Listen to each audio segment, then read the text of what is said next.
Oh Jum, mau cerita nih. Pagi-pagi gue disurprisein sama mandor yang ngerjain garasi gue di rumah. Jadi kebetulan lagi beresin garasi ini pada bocor, musim hujan gitu kan. Iya, Ada dua tukang batu sama satu mandornya. Kita ngobrol-ngobrol, sampailah pada satu tema investasi. Gue ditawarin investasi luar sama biasa. seorang mandor. Lucu ya. Tapi ya itulah yang bikin gue surprise itu ternyata dia nawarin robot trading gitu loh. Masih gitu loh. Padahal kita tahu gitu berita sampai mandor loh banget ya kan. Sampai mandor pun itu ternyata sekarang masih jualan robot trading gitu loh. Surprise kan gitu. Nah, akhirnya ya gue ceritain bahwa yang kayak gini-gini sebenarnya udah banyak diulas loh di media. Masa kamu belum denger sih gitu kan. Ini resikonya tinggi gitu loh. Coba gimana tuh. Alasannya sebenarnya cuman pengen kaya mendadak. Crazy rich katanya. Parah gitu loh. Ini crazy rich ini memang gimana ya, kayak fenomena gitu ya. Benar. Nah makanya aku bela-belain nih. Ajak Mas Andoko ngobrol hari ini. Ya kan, karena gue pengen tahu langsung dari expertnya sebenarnya gimana sih ini ngomongin merencanakan keuangan ke depan gitu. Iya, dari awal ya. Dari awal kita harus ulas itu semua ya. Betul. Tapi memang Riz, yang namanya crazy rich itu kayak apa ya? Kayak bener-bener crazy loh itu sebenarnya. Bener-bener crazy ya. The real ya. Bener crazy. Ya mereka ini kelihatan rich dengan menipu sebenarnya. Yang kemarin ya, yang kejadian kemarin itu ya karena mereka ambil keuntungan dari membernya gitu. Dari kerugian membernya. Dari kerugian membernya. Membernya makin rugi, dia makin untung. makin menggila gitu ya. Jadi sebenarnya ini jahat banget ya. Iya, jahat banget. Iya. Nah, jujur sih sebenarnya gue pernah juga ditawarin nih investasi macam begini. Robot pernah juga gitu loh. Sebelum sama si mandor ini gitu kan, yang nawarin artis. Jadi kurang tertarik apa kan? Artis terkenal ya kan, dan memang dia katanya sebelum-sebelumnya investasinya juga bagus banget gitu. Nah, tapi gue sadar setelah ternyata passwordnya itu dikendalikan juga gitu loh. Artinya password itu tidak cuma diketahui oleh user password di dia juga. Mereka juga pegang password kita gitu loh. Itu kan bisa diapa-apain ya. Kalau udah passwordnya tahu ya kapanpun juga duitnya bisa diambil kan. Di situ gue sadar bahwa ini nggak bener nih. Cabutlah dari situ, ya kan. Lalu meledak. Nah, untungnya abis itu tambah beritanya meledak kan. Crazy rich itu tanda kutip itu ditangkepin di mana-mana. Ya udah memperkuat keyakinan gue bahwa ini nggak benar gitu. Ya memang untuk bisa istilahnya apa ya, lurus lah ya kita jalannya, kita lurus. Kita memang harus well plan sih, Riz. Benar. Well plan. Nah, itu kata kuncinya sih, well plan. Jadi memang kita harus punya perencanaan keuangan yang bagus ya Mas Andoko ya. Betul. Nah, inilah pentingnya Mas Andoko di sini memberikan masukan-masukan kepada saya khususnya gitu ya, bagaimana merencanakan keuangan yang tepat, sesuai dengan profil resiko barangkali Mas ya. Iya, betul. Nah, ngomong-ngomong soal tadi perencanaan keuangan, Mas, sebenarnya kita mulai merencanakan keuangan itu sebenarnya mulai kapan sih idealnya? Oke, baik Mas Arif. Jadi biasanya orang mulai melakukan perencanaan yang baik itu ketika dia punya penghasilan, Mas. Oke. Jadi walaupun kita baru masuk kerja ya, kemudian dapat gaji pertama, saat itu juga mestinya kita harus sudah punya perencanaan keuangan yang benar ya. Betul. Bahkan sebenarnya pada saat dia masih sekolah pun kan mereka udah dapat uang kan dari orang tuanya. Oh, itu termasuk juga ya? Iya, betul, karena misalnya dia harus untuk biaya kosnya, biaya untuk makan, buku, atau langganan-langganannya dia. Jadi sebenarnya mereka juga udah mulai mereka sekolah. Bener banget sih. Ya, sayangnya dulu gue nggak pas sekolah itu belum mengenal ilmu ini nih. Tapi untungnya ya setelah masuk ke kontan terutama perencanaan keuangan ini memang jadi makanan sehari-hari gitu ya. Ya alhamdulillah lah. Cuman memang gini, kadang-kadang orang tuh masih belum paham ya antara menabung dan juga investasi. Nah, Mas Andoko bisa kasih gambaran sedikit mengenai menabung dan investasi itu sebenarnya bedanya apa nih? Oke, jadi kalau menabung saya mungkin dari beberapa kategori sama investasi ya. Contoh kalau misalnya menabung kita melakukan institusinya aja, itu biasanya menabung itu bank. Ya. Sementara kalau investasi itu kita gunakan institusinya bisa bank yang menawarkan produk investasi, sementara aset manajemen, perusahaan aset manajemen, biasanya itu mereka yang akan keluarin produk reksadana misalnya, atau sekuritas, misalnya saham ya, kemudian fintech juga udah mulai nih Mas, gitu ya. Atau mungkin yang real, misalnya properti, logam mulia dan yang lainnya, gitu. Terus dari sisi yang kedua, menabung itu biasanya untuk jangka pendek, jangka waktunya, jadi sementara investasi itu digunakan untuk jangka panjang. Contohnya misalnya kalau menabung untuk tujuannya dana darurat. Sementara kalau untuk investasi misalnya dana pendidikan anak atau misalnya untuk pensiun dan yang lainnya misalnya ya.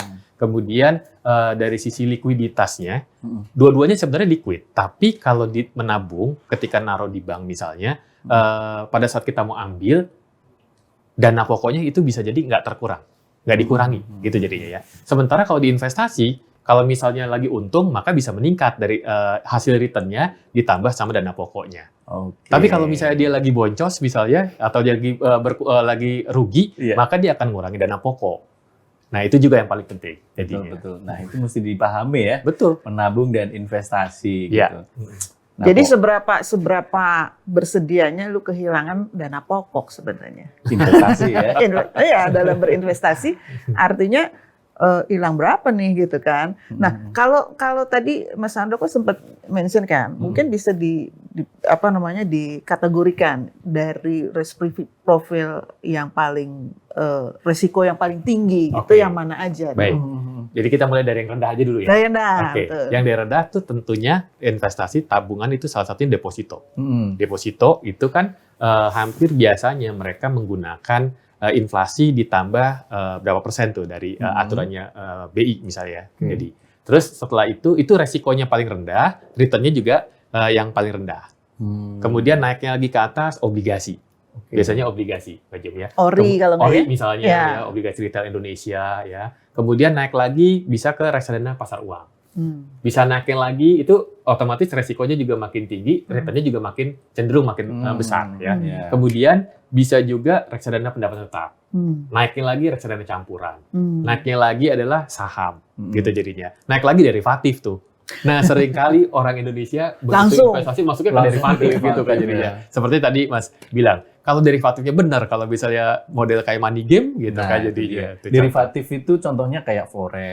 Betul, gitu ya, salah satunya. Kripto masuk derivatif juga nggak? Salah satu menurut saya dia masuk ke mana tuh ke derivatif. Walaupun dia juga bisa masuk kategorinya ke investasi real sebenarnya kan dia kan kayak LM kan misalnya, contoh Bitcoin gitu.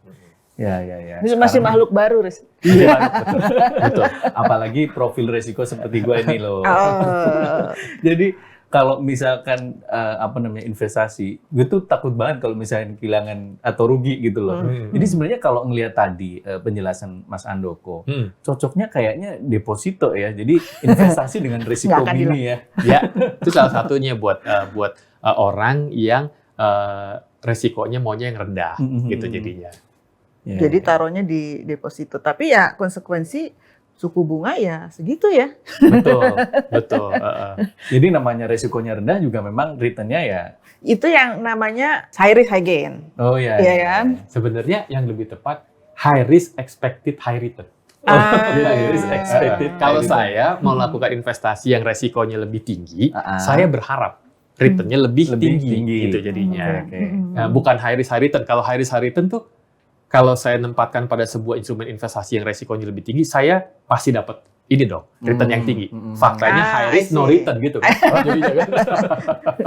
Tapi kalau yang deposito tadi berarti masuk ke kategori yang mana, Mas? Yang risk profile-nya rendah, tapi returnnya juga dia bisa memang yang kategori sesuai dengan aturan dari Bank Indonesia misalnya, gitu. Oke. Nah, tapi sebenarnya bisa digabung juga ya, Mas ya.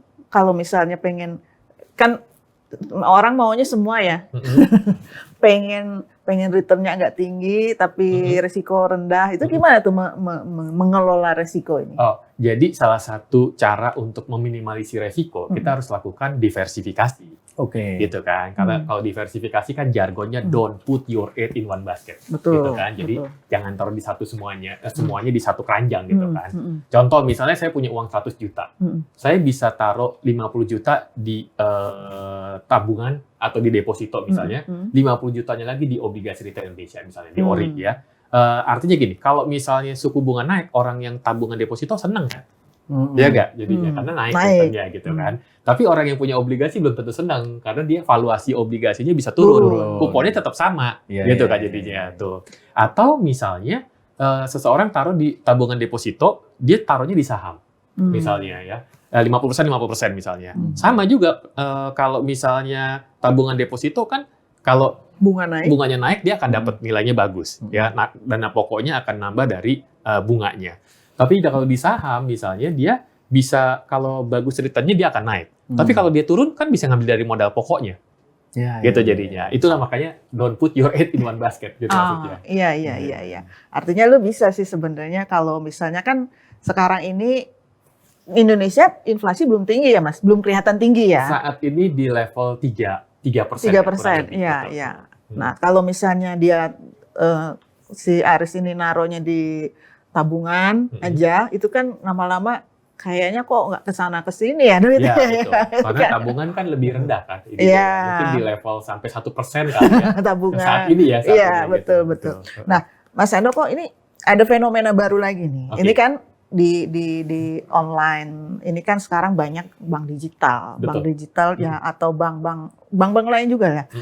Menawarkan suku bunga tinggi. Iya. Nah, itu gimana tuh resikonya nih? Oke.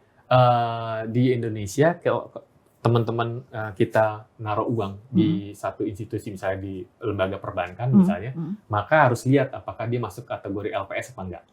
Apakah investasi itu masuk ke dalam lembaga penjamin simpanan gitu kan jadinya. Karena kalau misalnya dia tidak masuk ke lembaga penjamin simpanan bisa jadi nggak dibayar. Nanti kalau terjadi sesuatu dan biasanya kan mereka ada patokannya kan, ada 2 miliar kan. Biasanya per nasabah per bank. Gitu karena jadi bisa biasanya nyebar-nyebar ya. Betul. Dan mereka ada di LPS itu ada 3T kan. Prinsipnya pertama adalah tercatat, yang kedua adalah tidak melebihi dari suku bunga yang ditentukan, yang ketiga tidak merugikan pihak banknya. Gitu. Artinya si nasabah ini pada waktu dia melihat suku bunga tinggi ada risiko sebenarnya ya. Betul. Bahwa si bank ini semoga-moga banknya masih bagus, sehat gitu kan artinya, tapi itu ada risiko walaupun paling rendah tadi di deposito gitu kan, kayak gitu Riz. Aduh, gimana Riz? Jadi mau yang mana nih Riz? Iya, kalau profil resiko gue ya bener banget sih kayaknya cocoknya deposito ya. Kalau saham kayaknya belum nih, kayaknya naik turunnya gue bakal les-lesan gitu. Deposito, tapi memang tadi ya harus yang terdaftar di istilahnya terdaftar atau peserta ya? Peserta di lembaga penjamin simpanan gitu ya. Kemudian juga memang diawasin oleh OJK ya. Mas Handoko mungkin bisa diceritakan ya, manfaat utama dari deposito ini apa gitu kayak mungkin bisa diceritakan kayak gitu ya. Jadi buat individu atau keluarga ketika seseorang punya deposito yang pertama digunakan sebagai dana darurat. Karena faktanya dari riset dinyatakan bahwa masyarakat Indonesia ketika dia punya dana darurat itu hanya 1 pekan atau 1 minggu gitu ya, 60% masyarakat. Kalau namanya darurat ya. Dana darurat gitu kan. Dan paling tidak harusnya kan idealnya 3 sampai 6 kali dari pengeluarannya dia. Sebulan. Betul. Jadi ya. Nah, terus yang kedua, dana deposito juga bisa digunakan untuk suatu hari kalau misalnya anaknya udah mau masuk sekolah, itu bisa ditaruh di situ. Tujuannya, misalnya contoh, saya punya anak umur 10 tahun lagi mau persiapan pendidikan anak. Tahun ke-9 ternyata tujuan keuangan saya sudah tercapai. Misalnya saya butuh 5 juta. Ya, 5 juta. Akhirnya saya tarik itu sebaiknya, taruh di deposito. Untuk memastikan. Karena jangan sampai tahun berikutnya ternyata terjadi krisis misalnya. Kejadian kayak COVID atau kasus subprime mortgage tahun 2008. Atau yang pas lagi 98 ya? Betul. Tapi kalau 98 kan waktu itu lagi meningkat depositonya. Ketiga, sebenarnya bisa juga dijadikan agunan, Mbak. jadinya ya. Terus yang keempat juga bisa digunakan nanti lihat sebagai penjaminan LPS tadi. Harus diperhatikan juga hal seperti itu. Ya. Oke. Bener banget itu dana darurat itu ya. Jadi memang kalau ngomong deposito tadi cocok banget nih buat gua. Karena sekaligus investasi yang resikonya mini ya kan. Itu sekaligus buat dana darurat gua ya Mas ya. Ya, betul. Oke. Nah, teman-teman, kita tadi udah mengetahui ya perbedaan antara menabung dan juga investasi dan mengenali juga profil resiko kita. Jangan sampai kita itu investasi tapi nggak tahu profil resiko kita juga gitu kan. Jadi kita sebenarnya takut rugi gitu ya, tapi kita investasinya di saham atau mungkin bahkan di kripto. Nah, kalau saya tadi cocoknya adalah deposito, jadi investasi dengan resiko yang mini gitu. Dan ngomong-ngomong soal deposito nih, J Trust Bank sebagai bank yang mayoritas sahamnya dimiliki oleh perusahaan asal Jepang, J Trust Group, memiliki program deposito untuk nasabah baru itu atau New CIF. Yang memiliki suku bunga kompetitif banget 4,5% untuk tenor 1 bulan hingga 4,75% untuk tenor 3 bulan. Cukup menyetorkan dana minimum 1 juta, maksimumnya 500 juta. Saat ini program tersebut berlaku hingga akhir Mei 2022. Dan informasi tambahannya nih, J Trust Bank terdaftar dan diawasi oleh Otoritas Jasa Keuangan atau OJK serta merupakan peserta penjaminan lembaga penjamin simpanan atau LPS. Informasi lebih lanjut cek di deskripsi ya. Ini seru banget memang pembicaraan kita ya, Riz ya. Tapi sayang banget nih Mas Andoko ini sibuk banget. Makasih banyak untuk ketemu Sama-sama. di sini. Mas Aris. Kita dapat banyak insight dan tips lah untuk bisa well plan. Kita memang harus menyelesaikan pembicaraan kita hari ini. Tapi jangan khawatir, kita akan hadir dengan spesial podcast berikutnya. Siap. Tentunya akan membahas banyak tips dan membahas masalah investasi. Dengan kita pasti mengundang financial planner yang kredibel lainnya ya. Atau Mas Andoko juga ya. Kita lihat lah. Tapi teman-teman jangan lupa untuk klik subscribe Konten TV, like, dan juga share konten ke teman-teman kamu semua.